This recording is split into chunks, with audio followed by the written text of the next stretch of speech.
Welcome to TV prime 5 news. ముందుగా headlines. నేడు పవిత్ర వైకుంఠ ఏకాదశి. స్వామివారిని దర్శించుకున్న భక్తులు, ప్రముఖులు, రాజకీయ నాయకులు.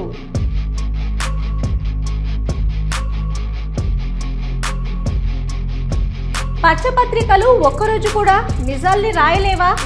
వైఎస్ఆర్సీపీ అధికార ప్రతినిధి కారుమూరి వెంకటరెడ్డి సూటి ప్రశ్న.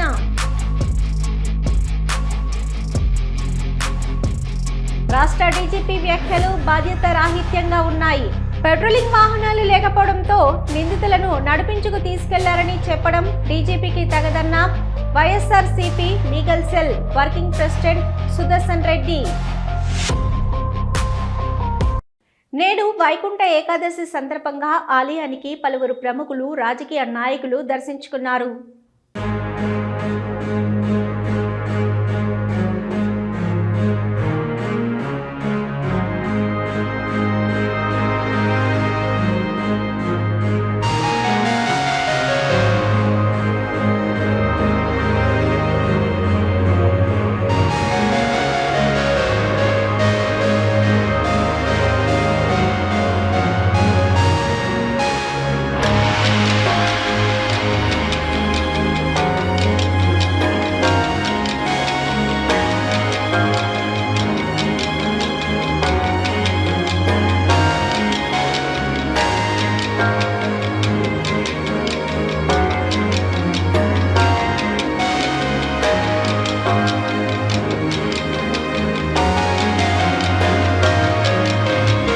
వంగవీటి మోహన్ రంగా హత్యను తెలుగుదేశం పార్టీ అనుకూలంగా మార్చాలని కొద్ది రోజులుగా సోషల్ మీడియాలో ట్రోల్స్ చేస్తున్నారని, వీడియోల క్లిప్పింగ్స్ను పోస్ట్ చేస్తున్నారని.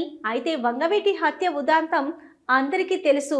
అందులో ఎవరి ప్రోద్బలంతో ఇదంతా జరిగిందో అని అన్నారు వంగవీటి నరేంద్ర. అందరికీ నమస్కారం. నేను మీ వంగవీటి నరేంద్ర.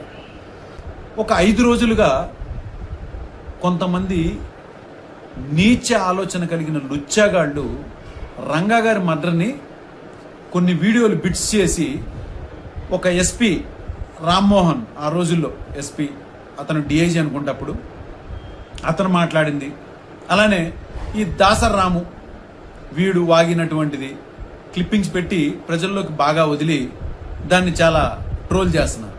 వాళ్ళ విషయంలో చెప్పడానికి నేను ఇవాళ వీడియో చేస్తున్నాను.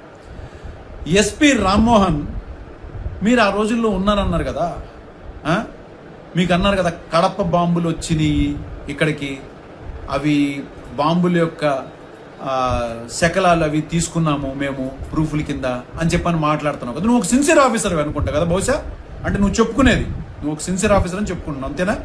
అంత సిన్సియర్ ఆఫీసర్ అయితే అయ్యే ప్రూఫ్ల్ని సిబిఐకి ఎందుకు నువ్వు అప్పచెప్పలేదు? సిబిఐ ఇన్వెస్టిగేషన్లో నువ్వు అప్పచెప్పావా?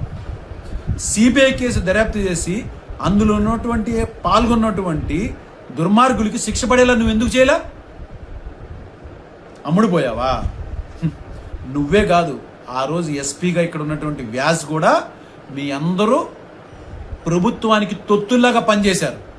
పనిచేసి ఒక ప్రజానాయకుడిని చంపడానికి పూర్తిగా మీరందరూ కూడా సహకరించారు అనేది చాలా స్పష్టంగా నేను ఎన్నో మాధ్యమాల్లో చెప్పాను. నేను పోలీసు అండదండలతోనే రంగా గారిని చంపడం జరిగింది అని చెప్పాను. అవునా కాదా? ఎందుకంటే రంగా గారు ఒక మంచి ప్రజాదరణ ఉన్నటువంటి ఒక నాయకుడు, ఎదుగుతుంటే ఆ రోజు తెలుగుదేశం ప్రభుత్వం తట్టుకోలేక, అతని ఎదుగుదలను చూసి ఓర్వలేక అతన్ని నడి రోడ్డు మీద చంపించారు. సత్యాగ్రహం చేస్తుంటే, నిరాహార దీక్ష చేస్తున్న వ్యక్తిని. ఆ జరిగినటువంటి సంఘటనకి ప్రత్యక్ష సాక్షిని నేను ఎన్నో సందర్భాల్లో చెప్పా. 25 అడుగులు దూరంలో చూశానని చెప్పాను. ఇంకొకటి చాలా ముఖ్యమైన విషయం ప్రజల్లోకి తెలియాల్సింది ఏంటిదో తెలుసా? ఆ జరిగిన ఇన్సిడెంట్కి కరెక్ట్గా 1 ఫర్లాంగ్ దూరంలోనే పోలీస్ స్టేషన్ ఉంది. ఏమైపోయారు పోలీసులు? 2 ఫర్లాంగుల దూరంలో ఎస్పీ ఆఫీసు, ఇల్లు 2 ఉన్నాయి. 40 నిమిషాల పాటు జరిగినటువంటి ఆ మారణ హోమంలో ఎంత సమయం పట్టింది? వాళ్ళు రావడానికి ఎందుకు టైం తీసుకున్నారు? నడుచుకుంటా, వెహికల్స్ ఏం వేసుకురావక్కల, నడుచుకుంటా కనీసం పాక్కుంటూ వచ్చినా కూడా వచ్చేసేయగలిగేవాళ్ళు. రాలేదంటే ఇది మీ అందరి యొక్క ప్రమేయం, మీ అందరి యొక్క ఇన్వాల్వ్మెంట్తో జరిగింది కదా. ఇది మీరు సిన్సియర్ ఆఫీసర్లుగా మీరు కూర్చుని ఇంటర్వ్యూలు ఇచ్చుకుంటున్నారా? సిగ్గుండాలా?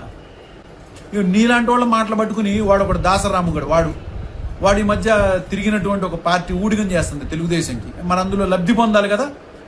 పచ్చపత్రికలు ఒక్కరోజు కూడా నిజాల్ని రాయలేవా అని వార్షిక క్రైమ్ రిపోర్టులో డీజీపీ కూడా అబద్ధాలే చెప్పుకొచ్చారని విమర్శించారు. వైఎస్ఆర్సీపీ అధికార ప్రతినిధి కారుమూరి వెంకటరెడ్డి కల్తీ మద్యము, గంజాయి కేసులు, అత్యాచారాల గురించి అడిగితే డీజీపీ వెటకరంగా సమాధానం చెప్తున్నారని విమర్శించారు. నేరాలు పెరిగితే నేరాలు తగ్గాయని చెప్పి ఇచ్చినట్టుగా ఈ వార్త. అసలు ఒక్క రోజన్నా మీకు నిజం చెప్పడం చేత కదా? ఇదే నేను అడుగుతున్నా ఈ రెండు పత్రికల్ని. డీజీపీ గారు కూడా పచ్చి అబద్ధాలు. ఇక్కడ చూడండి, రాష్ట్ర వార్షిక నేర గణాంక నివేదిక 2025 విడుదల చేసిన డీజీపీ హరీష్ కుమార్ గుప్తా. ఈయన డీజీపీగా ఉన్నాడని చాలా మందికి తెలియదు. ఈ మధ్య అప్పుడప్పుడు మెరుస్తా నిన్న కూడా ఒక ట్రోల్ అయ్యాడు ఏదైతే డీజీపీ గారు. సో నేరాలు తగ్గాయి, శిక్షలు పెరిగాయంట అని రాసి వాళ్ళే దొరికిపోయారు అక్కడ. చూడండి ఒకసారి చూస్తే దీంట్లో హత్యాయత్నాలు 2024 సంవత్సరంలో 1403 జరిగితే 2025లో 1566 జరిగినాయి, అంటే 11.6%. దాడులు, దౌర్జన్యాలు 2024లో 137 జరిగితే 2025లో 146, 6.6% పెరిగినాయి. ఆర్థిక నేరాలు 7667 నుంచి 8034 పెరిగినాయి, 4.7%. పగటిపూట చోరీలు 1.5% పెరిగినాయి, 824 నుంచి 836. భారీగా ఆర్థిక నేరాలు పెరిగినాయి. లక్షల్లో భక్తులు వస్తే భద్రత కల్పించడం కష్టం అని చెప్పి సాక్షాత్తు డీజీపీ గారు చెబుతున్నారు. అయ్యా గంజా ఎందుకు పెరిగింది డీజీపీ గారు అని అంటే మా దగ్గర వెహికల్స్ లేవు. అయ్యా కల్తీ మద్యం ఏదైతే ఏర్లై పారుతుంది ఏంటంటే మా దగ్గర వెహికల్స్ లేవు. అయ్యా ఏంటి అత్యాచారాలు జరుగుతున్నాయి, రోజుకొక అత్యాచారం అంటే మా దగ్గర వెహికల్స్ లేవు. ఏమైనా హత్యలు జరుగుతున్నాయి అంటే మా దగ్గర వెహికల్స్ లేవు. ఏమైనా తొక్కిసలాట్లు జరుగుతున్నాయి దాన్ని నియంత్రించారంటే మేము నియంత్రించే మా దగ్గర వెహికల్స్ లేవు. ఇదే కదా డీజీపీ గారు మీ నుంచి వచ్చేటటువంటి సమాధానం. ఏమైనా హత్యాయత్నాలు ఎందుకు పెరిగినాయి 11.6% అంటే మా దగ్గర వెహికల్స్ లేవండి. ఏం దాడులు దౌర్జన్యాలు ఎందుకు పెరిగినాయి 6.6%? డీజీపీ గారు మా దగ్గర వెహికల్స్ లేవు. ఆర్థిక నేరాలు ఎందుకు పెరిగినాయి మా దగ్గర వెహికల్స్ లేవు. పగటిపూట చోరీలు ఎందుకు పెరిగినాయి మా దగ్గర వెహికల్స్ లేవు. ఏమయ్యా ఏదో వాళ్ళు పొట్టేల్ని బలిస్తే దానికే రోడ్ల మీద మీరు నడిపించుకొని తీసుకెళ్తారా అంటే మా దగ్గర వెహికల్స్ లేవు అని అడ్డంగా దొరికిపోయారు కదా. అయ్యా మిస్టర్ డీజీపీ గారు 2029కి వచ్చేటప్పటికన్నా వెహికల్స్ రెడీ చేసి పెట్టండి. ఇప్పుడు మీ దగ్గర వెహికల్స్ లేవు కదా. తెలుగుదేశం వాళ్ళు తిరగడానికి లేదా వాళ్ళ బందోబస్తుకు పంపించారు కదా వెహికల్స్ అన్ని. 2029కి రెడీగా పెట్టండి వెహికల్స్. మేము వచ్చిన తర్వాత వెహికల్స్ లోనే తీసుకెళ్తాం. ఎందుకంటే వాడు కూర్చోలేని స్థితిలో ఉంటాడో, పడుకునే స్థితిలో ఉంటాడో, నిలబడలేక సొగం ఒంగునే స్థితిలో ఉంటాడో తెలియదు కదా. ఇప్పుడు ఎవడైతే అన్యాయాలు, అక్రమాలు, దాడులు, దౌర్జన్యాలు చేసినటువంటి రాబందుల గుంపు ఉంటది కదా, ఆ గుంపు రేపొద్దున 2029లో ఆ గుంపుని తీసుకెళ్లాల్సింది మీ పోలీసులే. మేమే నడిపించి తీసుకెళ్ళాలే, వెహికల్లోనే తీసుకెళ్తాం. వెహికల్స్ రెడీ చేసి పెట్టండి డీజీపీ గారు. మళ్ళీ వాళ్ళు కూర్చోలేని స్థితిలో, నిలబడలేని స్థితిలో, ఒంటి మీద బట్టలు ఉంటాయో లేదో తెలియదు కదా, తెలియని స్థితిలో ఉంటారు కదా. మరి వాళ్ళందరినీ తీసుకెళ్లాలంటే మరి వెహికల్స్ కావాలి కదా. అప్పటికన్నా వెహికల్స్ రెడీ చేసి పెడతారా మిస్టర్ డీజీపీ హరీష్ కుమార్ గుప్తా గారు? ఏమయ్యా అంత ఎటకారంగా ఉందా మీకు? వెహికల్స్ లేవా? ఇప్పుడు వస్తాయి కదా వెహికల్స్, రెడీ చేసి పెట్టండి వెహికల్స్. తెలుగుదేశం వాళ్ళకి ఆ బందోబస్తుకి ఇచ్చే బదులు తెలుగుదేశంలో ఎమ్మెల్యే పిల్లానికి, ఎమ్మెల్యే పిల్లోడికి, ఎమ్మెల్యే పిల్లకి, ఇంకేదన్నా ఎమ్మెల్యేకి ఇంకో ఫ్యామిలీ ఏమైనా ఉంటే వాళ్ళకి కాదు మీరు సెక్యూరిటీ ఇవ్వాల్సింది, ప్రజలకు ఇవ్వాలి. వెహికల్స్ లేవని చెబుతారా? బాధ్యత రాహిత్యం అంతా. ఏమైనా తొక్కిసలాట్లు ఎందుకు జరుగుతున్నాయి అంటే మేము నియంత్రించలేము, వెహికల్స్ లేవు. ఇదే ఈ ఎటకారాలకి జగన్ గారు చెప్పినట్టుగా ఒక రోజు వస్తుంది. అప్పటిదాకా అందరూ కూడా వేచి చూడాల్సిందే. కూటమి పాలనలో వ్యవసాయ, విద్య, వైద్య రంగాలు నిర్వీర్యం అవుతున్నాయని విమర్శించారు విజయనగరం జెడ్పీ చైర్మన్ మజ్జి శ్రీనివాసరావు. తెలియజేసుకుంటూ ముఖ్యంగా వైఎస్ఆర్ పార్టీ నాయకులకు, కార్యకర్తలకు, అలాగే అభిమానులకు, ప్రజలందరికీ, అలాగే మా ఉత్తరాంధ్ర జిల్లాల పెద్దలందరికీ, వైఎస్ఆర్ పార్టీ పెద్దలందరికీ పేరు పేరున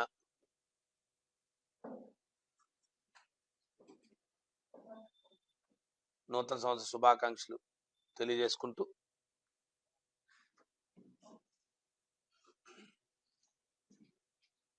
మరి మీ ద్వారా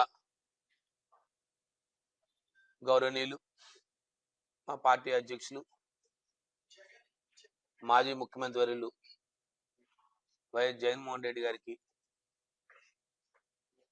వారికి కూడా మీ ద్వారా నూతన సంవత్సర శుభాకాంక్షలు తెలియజేసుకుంటూ ముఖ్యంగా ఉమ్మడి విజయనగరం జిల్లా ప్రజలందరికీ పేరు పేరున జిల్లా అధికారులకి జిల్లా కలెక్టర్ గారికి అలాగే జిల్లా ఎస్పీ గారికి ఉమ్మడి జిల్లాల ఎస్పీలకు జిల్లా కలెక్టర్లకు ఉమ్మడి జిల్లాల అధికారులందరికీ కూడా మీ ద్వారా ప్రత్యేకంగా పేరు పేరున ప్రతి ఒక్క అధికారులందరికీ కూడా నూతన సంవత్సర శుభాకాంక్షలు తెలియజేసుకుంటూ అలాగే మా మీడియా సోదరులందరికీ కూడా ఉమ్మడి జిల్లాలో ఉన్న మా మీడియా సోదరులందరికీ పేరు పేరున ప్రతి ఒక్కరికి పాత్రికేయ మిత్రులకి అందరికీ కూడా పేరు పేరున నూతన సంవత్సర శుభాకాంక్షలు ప్రతి ఒక్కరికి మీ ద్వారా తెలియజేసుకుంటూ రాబోయే సంవత్సరం అందరికీ కూడా మంచి జరగాలని ఆ భగవంతుడు ప్రతి ఒక్కరికి రాబోయే సంవత్సరంలో వారి వారి వృత్తుల్లో కానీ ప్రతి ఒక్కరికి మంచి జరగాలని అలాగే ముఖ్యంగా 25-26 సంవత్సరంలో మరి ముఖ్యంగా కూటమి ప్రభుత్వం ఏర్పడి 3వ సంవత్సరంలోకి అడుగు పెడతా ఉన్నాం. మరి 25వ సంవత్సరంలో ముఖ్యంగా ఈ కూటమి ప్రభుత్వంలో తీసుకున్న అనేక నిర్ణయాల్ని ఒక ప్రతిపక్ష పార్టీగా బాధ్యతగా ప్రజల తరపున మా అధ్యక్షుల వారి ఆదేశాల మేరకు వైఎస్ఆర్ పార్టీ అనేక సమస్యల మీద పోరాడుతూ ఉంది. ఈ సంవత్సర కాలంలో తీసుకుంటే 25వ సంవత్సరంలో కూటమి ప్రభుత్వం తీసుకున్న అనేక ప్రజా వ్యతిరేక నిర్ణయాల్ని ఈ ప్రభుత్వం నిన్న జరిగిన రివ్యూ మీటింగ్ రాష్ట్ర డీజీపీ వ్యాఖ్యలు బాధ్యత రాహిత్యంగా ఉన్నాయని అన్నారు YSRCP legal cell working president Sudarshan Reddy. నిందితులను తీసుకువెళ్లడానికి వాహనాలు లేవా అని ప్రశ్నించిన విలేకరులకి నిందితులను తీసుకువెళ్లే సమయంతో పెట్రోలింగ్ వాహనాలు లేకపోవడంతో నడిపించుకు తీసుకెళ్లారని, వారితో పాటు మా పోలీసులు నడిచారని అనడం ఎంతవరకు సబబని అన్నారు YSRCP legal cell working president Sudarshan Reddy. ఈ సంవత్సరంలో జరిగినటువంటి నేరాలు, వాటి మీద తీసుకున్నటువంటి చర్యల మీద డీజీపీ గారు వారి కార్యాలయంలో ఒక రివ్యూ మీటింగ్ నిర్వహించడం జరిగింది. ఆ రివ్యూ మీటింగ్ లో భాగంగా సమీక్ష అంతా అయిపోయిన తర్వాత కొంతమంది వాళ్ళ యొక్క నేరాలు, వాళ్ళు తీసుకున్నటువంటి చర్యల గురించి అంతా వివరించిన తర్వాత చివరిలో మీటింగ్ అయిపోయే క్రమంలో ఒక ప్రశ్న విలేకరులు అడగడం జరిగింది. సార్, ముద్దాయిలను ఎందుకు రోడ్ల మీద నడిపిస్తూ తీసుకెళ్తున్నారు, ఏంటి పరిస్థితి అని నేను అడిగినప్పుడు గౌరవ డీజీపీ గారు, ఈ రాష్ట్ర పోలీస్ బాస్ అయినటువంటి డీజీపీ గారు ఆయన ఇచ్చినటువంటి సమాధానము, మా దగ్గర ఏ విధమైనటువంటి పెట్రోలింగ్ వెహికల్స్ ఆ సమయంలో లేవు, అందుకోసం నడిపించి తీసుకుని పోతున్నాము అని. నిజంగా అది ఎంత బాధ్యతారహితమైనటువంటి ఆన్సర్ అని చెప్పేసి మనం చూసుకుంటా పోతే, పోలీసులు రక్షించే విధానం ఒక ఉంటుంది మామూలే. కొంత వాళ్ళ డిపార్ట్మెంట్ మీద కొంత సానుభూతి ఉండొచ్చు, తప్పు చేసినటువంటి ఆఫీసర్ల మీద కొంతవరకు, కొంత ఎక్స్టెంట్ వరకు. మరీ ఇంత దిగజారి ఆ రోజు ఒక కదిర్లో జరిగినటువంటి ఒక సంఘటనలో భాగంగా జరిగినటువంటి ఆ ఇన్సిడెంట్ లో బాణసంచా కాలుస్తూ ఉంటే ఆ బాణసంచా కాల్చవద్దు అని చెప్పినారని చెప్పేసి అక్కడ అదే కుటుంబ సభ్యుల్లో ఒకరు చిన్న ఘర్షణ పడితే దాన్ని రాజకీయంగా క్రియేట్ చేసి ఆ రోజు అతని మీద ఒక దుర్మార్గమైనటువంటి కేసు, అంటే ఒక గర్భిణీ స్త్రీని కాలుతో తన్నినాడు అనేటువంటి కేసు పెట్టి సరే కేసు పెట్టడం ఓకే, అక్కడ ఏం జరిగింది ఏమనేది రేపు న్యాయస్థానాలు ఉన్నాయి, ఆ కేసు ఎంతవరకు వస్తుంది ఏమనేది రేపు న్యాయస్థానంలో తేరుతుంది. కానీ దానికి ముందుగానే ఒక కన్క్లూజివ్ గా ఆ ముద్దాయిని తీసుకెళ్లి ఇష్టం వచ్చినటువంటి బాధి అతను దావా నడచలేనటువంటి పరిస్థితిలో ఉంటే అతన్ని రోడ్డు మీద నడిపిస్తూ కోర్టుకు తీసుకొని పోయేటువంటి దృశ్యం మనము రాష్ట్ర ప్రజలందరూ కూడా అన్ని టీవీ ఛానళ్లు, అన్ని న్యూస్ ఛానళ్లు, అన్ని పేపర్లు ప్రచురించినాయి. అందరూ కూడా రాష్ట్రం అంతా కూడా చూసినటువంటి పరిస్థితి. అలాంటి పరిస్థితుల్లో ఒక ముద్దాయిని అంటే మేము ఇలా చేస్తాము, మాకు చట్టంలో ఉండేటువంటి నియమాలు నిబంధనలు కోర్టు యొక్క ఆదేశాలు మాకు ఏవి అవసరం లేదు, మేము చెప్పిందే మేము చేసిందే కరెక్ట్ అనేటువంటి ధోరణిలో ఈరోజు పోలీసు వ్యవస్థ ఈరోజు ఈ రాష్ట్రంలో నడుస్తుంది.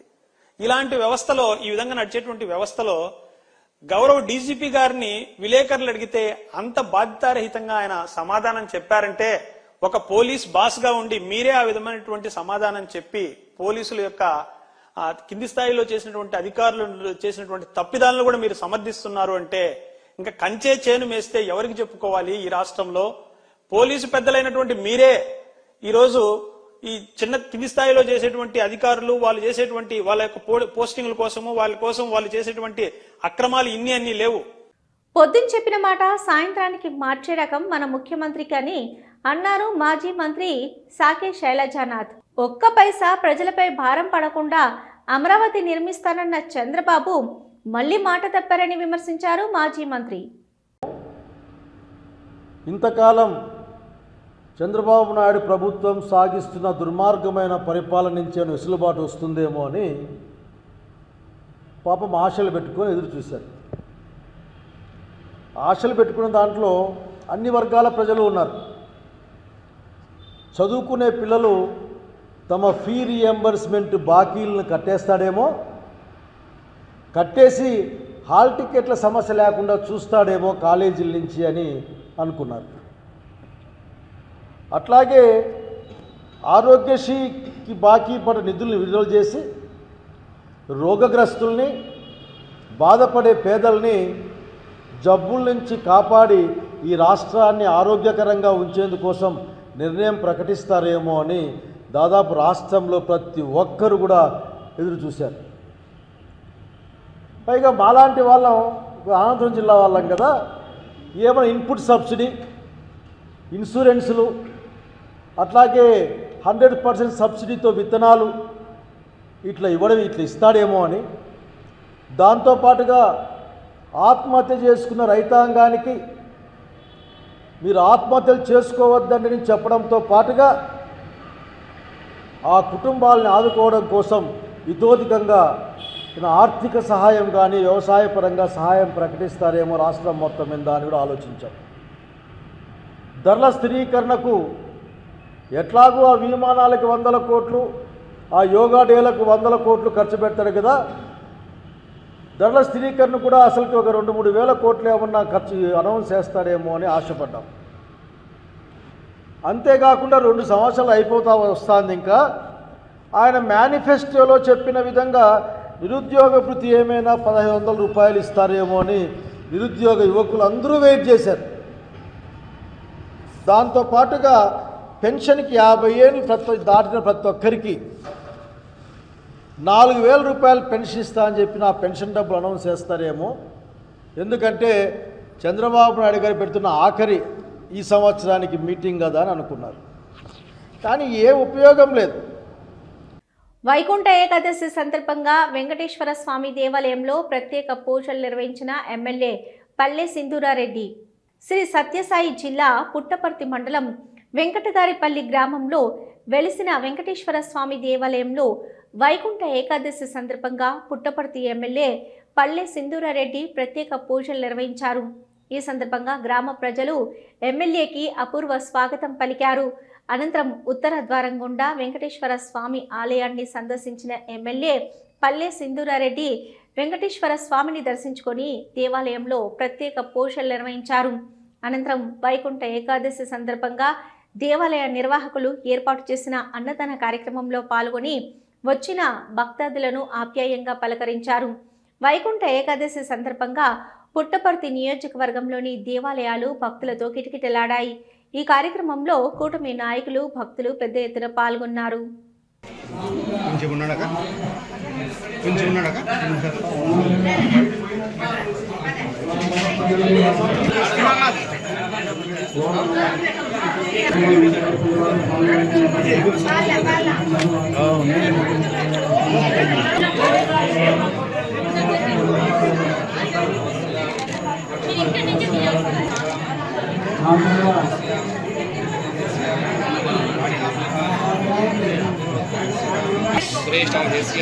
श्रीलक्ष्मीनां सहकुटुम्बानां सौभाग्यस्य श्रीलक्ष्मीनाम् ओम शन्नो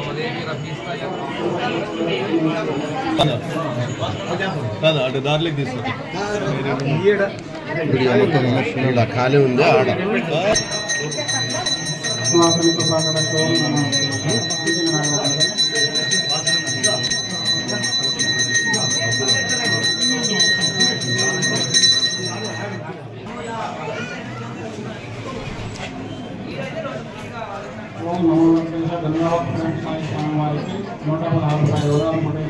స్వామి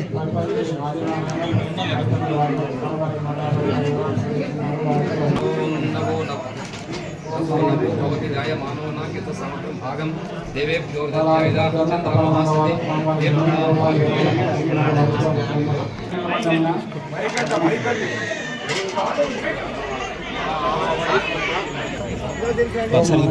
నాకు దీనికి ఏర్కోండి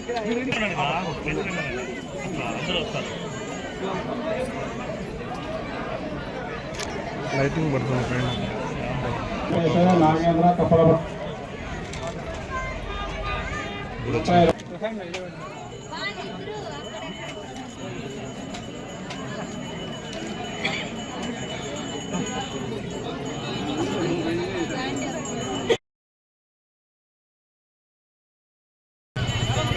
ఓకే ఓకే ఓకే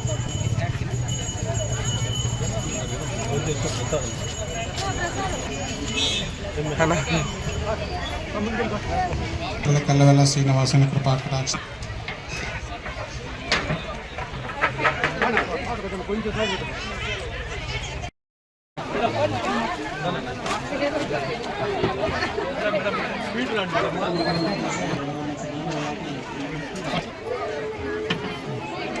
వచ్చాయి పెద్దమ్మా పెద్దనా ఇక్కడ నన్ను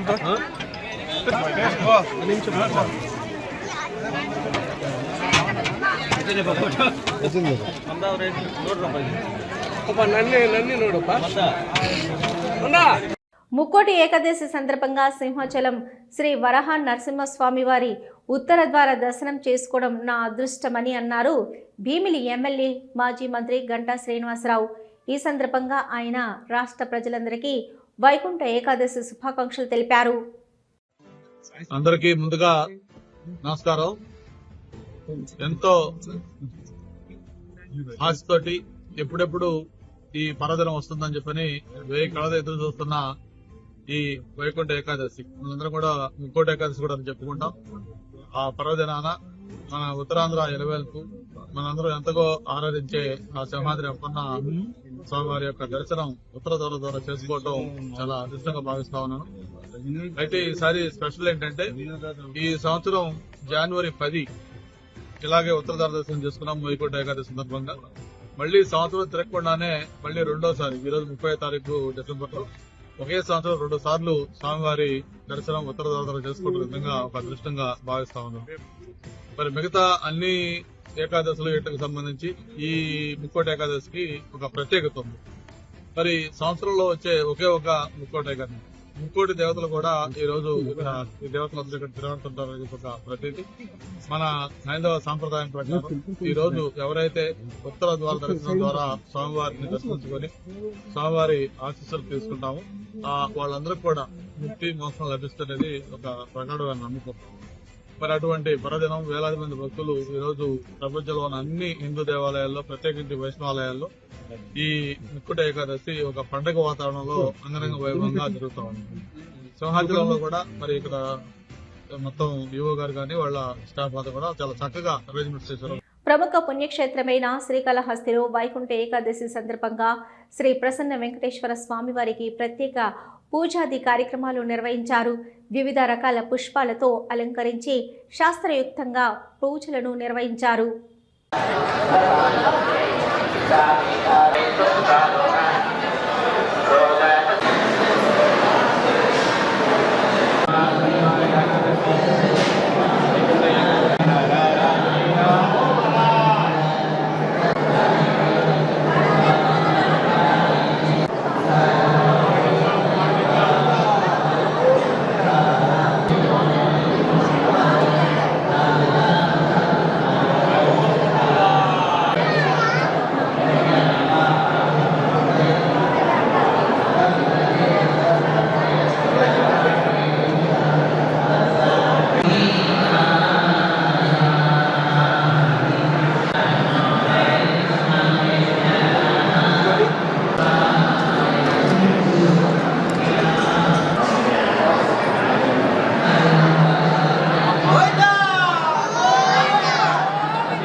ఇవి ఇప్పటివరకున్న అప్డేట్స్. చూస్తూనే ఉండండి న్యూస్.